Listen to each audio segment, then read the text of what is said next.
The Galactic Council chamber was silent. Representatives from 100 star systems sat in a massive circular hall, their eyes fixed on the central holo display. The image floating above the table showed a blue-green planet, Earth. High Chancellor Vale, an elder of the auxiliary species, cleared his throat. His dark eyes gleamed with unease. "We have received troubling reports about this species," he said, his voice measured but tense. "Humans." A murmur spread through the chamber. The word carried weight. It was spoken in hushed tones across the galaxy, a name surrounded by mystery. General Kareth of the Turvax Empire, a towering figure covered in crimson battle armor, crossed his arms. "You call them troubling," he scoffed. "But I call them dangerous. Every report we have gathered suggests they are an aggressive, warlike race." A holographic projection flickered, displaying data from intercepted human transmissions. Battles, conflicts, wars fought among their own kind. Images of destruction played in the air. Entire cities turned to rubble, landscapes scorched by fire. Kareth's mandibles twitched. "These creatures have waged war on themselves for centuries. What do you think they would do to the rest of the galaxy?" Ambassador Dren, a frail-looking being from the peaceful Olithian race, raised a trembling hand. "But they have not attacked anyone beyond their world." Kareth turned his piercing gaze toward him. "Not yet." Silence fell over the chamber. The humans were different from every other known species. Most civilizations followed a natural path: expansion, diplomacy, cooperation. But humanity, they had evolved through war. Vale shifted uncomfortably. "Perhaps we are overreacting. We have no proof that they pose a threat to us." Kareth slammed a clawed fist onto the table. "We have all the proof we need. They spread like wildfire. Their technology advances at an unnatural rate. And worst of all," he paused, scanning the room, "they do not fear death." Another hologram appeared, showing human history. Soldiers charging into hopeless battles, explorers venturing into the unknown, astronauts hurling themselves into the void of space, with nothing but thin metal between them and death. "They are relentless," Kareth continued. "They survive in conditions that would kill any of us. They fight even when outnumbered. They never surrender." A cold shiver ran through the council. "They are a paradox," said Vale. "Savage, yet intelligent. Reckless, yet calculated. They should have destroyed themselves long ago." A deep voice rumbled from the shadows. It belonged to Grand Strategist Oryx of the Varn Dominion, a species known for their tactical brilliance. He rarely spoke, but when he did, the room listened. "You misunderstand," Oryx said. "Humans are not a mistake of nature. They are not a simple warlike species." He leaned forward, his reptilian eyes narrowing. "They are something far worse." A collective unease settled over the council members. "What are you suggesting?" Vale asked. Oryx tapped the control panel before him, and the display changed. It now showed a different kind of war, one unlike anything the galaxy had ever seen. Battles where humans outmaneuvered, outlasted, and outthought their enemies. Wars won not with brute force, but with strategy, deception, and sheer willpower. They are not the strongest. They are not the fastest. But they have something else. Oryx's voice was grim. "They adapt. They endure." A long pause followed. Then Kareth, ever the warrior, growled, "If they are such a danger, we should eliminate them now. Strike before they strike us." A murmur of agreement swept the chamber. The idea of a preemptive strike was tempting. But Oryx shook his head. "No," he said, "that is the mistake every enemy of humanity has made. They underestimate the true danger." He gestured toward the final image in the display, a shattered alien fleet, a species that had once tried to conquer Earth. Their defeat had been total. "The real question is not whether they are a threat," Oryx said slowly. "It is whether we can survive when they decide we are." The Galactic Council had spent hours debating the fate of humanity. The fear of the unknown haunted them. Some wanted war, others urged caution. But no one had a clear answer. Deep within the shadows of the chamber, a quiet voice finally spoke. "We have been looking at this the wrong way." All eyes turned toward Cyril, a Sithran intelligence officer. Unlike the war-hungry generals or the cautious diplomats, Cyril specialized in espionage. He had spent decades gathering intelligence on rising threats, and nothing had disturbed him more than humans. "Explain," High Chancellor Vale commanded. Cyril stepped forward. He was small and unassuming, but his words carried weight. "We assume that humans are like us, that they seek power, expansion, conquest. But that is not how they operate." He tapped on the holo display, and a new image appeared. It was not a battlefield, nor a warship. It was Earth itself, teeming with life, bursting with activity. "They are unpredictable," Cyril continued. "Their entire history is built on chaos. They do not conquer for the sake of conquest. They fight only when forced to." Kareth scoffed.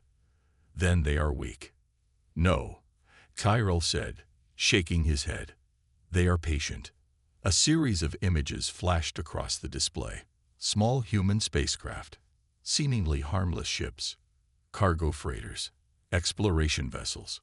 None of them carried heavy weapons. None of them had the markings of a warship. But Cyril zoomed in on one particular vessel, the U.S. Pathfinder. "This ship," he said, pointing at it, "is classified as a science vessel. It was found drifting at the edge of Imperial space. Our scanners detected no weapons, no shields, nothing of military value." The room waited, confused. Cyril's eyes darkened. "And yet, when one of our patrol ships approached it, the entire patrol fleet was destroyed in under 60 seconds. A wave of shock rippled through the chamber." "That's impossible," Kareth barked. "It was a cargo ship," Ambassador Dren whispered. "Wasn't it?" Cyril didn't answer. Instead, he brought up a recording. A single transmission, sent from the last surviving Imperial vessel before it vanished. A voice, panicked and desperate, crackled through the speakers. "It's a trap. The ship. It's not." The signal cut off. Silence fell over the room. "They hide their weapons," Cyril said finally. "They disguise their warships as harmless. They let their enemies believe they are weak, and when the enemy strikes first, the humans strike last." A cold realization spread across the council. Humans did not build massive fleets. They did not construct planetary defense grids. They did not expand their borders aggressively, because they didn't need to. They let others think they were vulnerable. They let others make the first move. And when the time came, they ended wars before they even began. The council chamber was silent, but the weight of the revelation was crushing. The greatest minds of the Galactic Council had assumed humanity was a potential threat, but the truth was far worse. Cyril let the silence linger before continuing. "This is not the only incident. Over the years, there have been multiple reports of missing fleets, patrol ships that never returned, and outposts that went dark without explanation." He zoomed in on a sector of space where several encounters had taken place. Every single time, the common factor was a human vessel, always unarmed, always non-threatening. Ambassador Dren leaned forward, his ridged brow furrowed. "Are you saying humans have already been at war with us?" Cyril met his gaze. "No.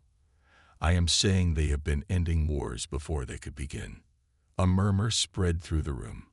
Some refused to believe it, others feared it. The idea that humans let their enemies strike first was unsettling. It meant they did not act out of anger, greed, or power. They acted only when they had to. "Their ships," Kareth growled, his claws tapping against the metal table. "They look like freighters. They have no visible weapons, no energy signatures." He turned to Cyril, eyes burning with disbelief. "How do they do it?" Cyril tapped the console again, bringing up a blueprint of an old Terran vessel. "Humans do not rely on traditional warfare. They hide their technology. They use cloaked weapons, silent attack drones, and kinetic weapons that leave no energy trace. Their ships look primitive, but beneath the surface, they are anything but. The room tensed as the realization sank in. We assumed that they were behind in technology, Tyrell continued. In reality, they are far ahead of us. Their warships are ghosts, their defenses are invisible, and their response to aggression is. He paused, looking at each council member. Absolute. A cold shiver ran through the assembly. For years, the galaxy had debated whether to attack humanity, whether to conquer them before they became a problem. Now, they understood the truth. The problem wasn't stopping humanity before it was too late. The problem was that it was already too late. Panic spread through the council chamber like wildfire. The leaders of the galaxy's most powerful empires, once confident in their superiority, now faced a chilling realization. Humanity had been hiding its strength all along. Ambassador Dren, his voice shaking, slammed a fist against the table. We have monitored them for centuries. Their vessels are weak, their colonies exposed, their defenses. He trailed off, his expression darkening. Kareth, the warlord of the Zorthal Dominion, let out a low growl. Their defenses are invisible. We thought them weak because we could not see their weapons. But tell me, Cyrell, if their technology is so advanced, why haven't they conquered us? Tyrell exhaled slowly. Because they don't need to. The room fell into stunned silence. Kareth narrowed his eyes. Explain. Tyrell tapped the console again, displaying the wreckage of an entire fleet. The markings on the shattered hulls were unmistakable, ships from different empires, obliterated beyond recognition. This, Cyril said, was the fate of every fleet that tried to test humanity. There were no distress signals, no survivors, just debris drifting in the void. He zoomed in, showing a fragment of metal with burn marks along its edges. The damage is not from energy weapons. This was caused by kinetic strikes, weapons moving faster than we can detect, capable of tearing through even the strongest shields. A representative from the Varn Dominion swallowed hard. Are you saying they destroy entire fleets without anyone knowing? Hyrel nodded. They don't just destroy fleets. They erase them. No warnings, no negotiations. The moment an enemy moves against them, they cease to exist. A dreadful silence took hold of the council. Dren leaned back, his face pale. Then, what are we supposed to do? If we cannot fight them, and we cannot control them, then... The doors to the council chamber suddenly hissed open. A single figure stood in the entrance. A human, clad in a simple black uniform, no visible weapons, no armored escort. Yet, in that moment, the council felt true fear. The human stepped forward, smiling. But his eyes were those of a predator who had already won. The room was silent. No one dared to speak. The human, still standing at the entrance, took a slow, deliberate step forward. The soft click of his boot against the floor sent shivers down the spines of the galaxy's most powerful rulers. Ambassador Dren felt his throat go dry. The council chamber, once filled with bickering and arrogance, now felt like a prison. And this single human was their warden. The human finally spoke, his voice calm, measured. You wanted to know why humanity doesn't conquer, why we don't expand, why we don't flaunt our power. He took another step. The tension grew unbearable. We could, he continued, but we don't have to. Kareth, always the warrior, clenched his fists. And why is that? The human's smile widened. Because we've already won. Confusion flashed across the faces of the council members. Tyrell, ever the strategist, narrowed his eyes. What do you mean? The human gestured at the star maps displayed around the room. Galactic borders, divided territories, empires constantly at war. We've been watching, the human said. For centuries, your species have fought for control, territory, resources, power. And yet, what have you gained? No one answered. The The human continued. We, on the other hand, have been patient. We have built. We have learned. We have prepared. He pointed at the wreckage of the lost fleets. And every time you have tested us, we have erased you. Dren's hands trembled. This is a threat. The human chuckled. No, Ambassador, this is mercy. Another step forward. He was now at the center of the chamber. We have no need to conquer, no need to wage war, because if we wanted to. He looked around the room, meeting each leader's terrified gaze. There would be nothing left. Silence. Cold, absolute silence. For the first time in history, the most powerful rulers of the galaxy understood what it meant to feel small. The silence in the chamber was absolute. No one dared to breathe as the human stood there, his words still echoing in the minds of the galactic rulers. Kareth, the warlord of the Krell Dominion, finally found his voice. It was weaker than he had intended. If you are as powerful as you claim, why have you never used it? The human gave a small, knowing smile. Because true power is not about destruction. It's about control. Villarel, the cunning strategist of the Zoreth Alliance, narrowed his eyes. Control. You claim to have control over the galaxy, yet we still rule. We still govern. The human chuckled. Do you? With a flick of his wrist, a small device in his hand projected a holographic display into the air. A complex web of lines and connections appeared. Economic structures, trade routes, supply chains. Look closer, the human said. Dren leaned in, his sharp diplomatic mind processing what he was seeing. Then his eyes widened in horror. No, this isn't possible. The display showed the entire economic foundation of the galactic empires. But Earth was at the center of it all. Every trade route, every resource flow, every technological advancement, they all depended on humanity. You never realized it, the human said, his voice calm. While you fought your wars, while you battled for control, we became indispensable. Your industries, your weapons, your food supplies, even your medical advancements, all trace back to us. The realization hit them like a supernova. Humanity had never needed war. They had won without firing a single shot. Kareth's fists clenched. You're saying, you could destroy us without even attacking. The human nodded. One command, one decision, and your empires would collapse overnight. A heavy dread settled over the room. They had always feared humanity as a potential threat. They had worried about Earth's military, its warships, its soldiers. But the truth was far worse.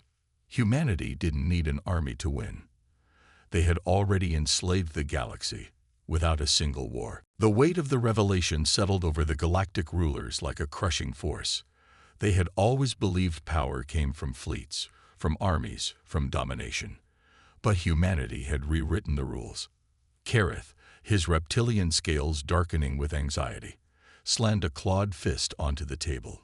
If what you say is true, if you hold our survival in your hands, why haven't you used it?